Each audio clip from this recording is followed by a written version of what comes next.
Hi, I'm Rob Stapleton with Your Alaska Aviation Link.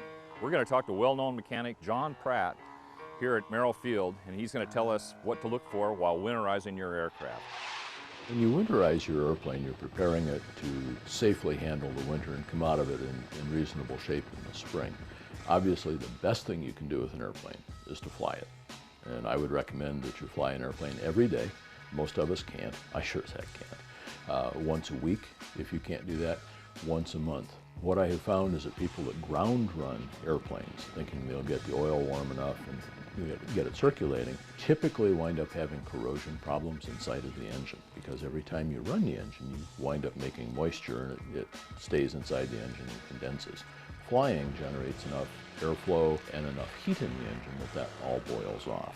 John Pratt has inspected hundreds of aircraft and is going to offer some examples of how to properly use winter devices. Leaving an electric pad on it all the time will sometimes cause condensation in the top of the engine block and anything that's up there that's steel. Wing covers are advantageous. The best wing covers that I have ever seen, they were mesh with a spoiler on top, and those airplanes just sat solidly.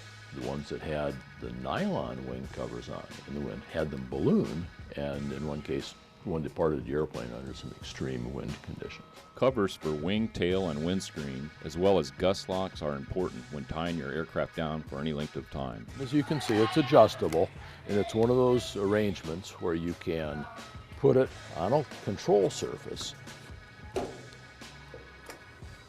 it will keep the control surface from moving in the wind.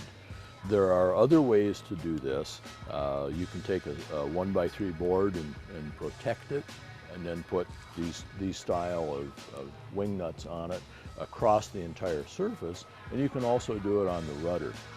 That makes a huge difference in keeping the airplane safe and protected in the wintertime.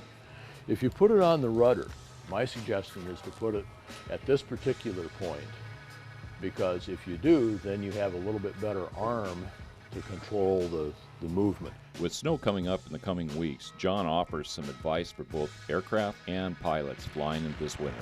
Skis present some interesting opportunities. Snow conditions can change very, very quickly, and there are lots of hazards. Overflow, water, thin ice, just lots and lots of things. If you're going to fly skis, fly with somebody that's got some experience. Following John's advice is a good idea, but the best thing you could do is to fly your airplane this winter. I'm Rob Stapleton for Your Alaska Aviation Link.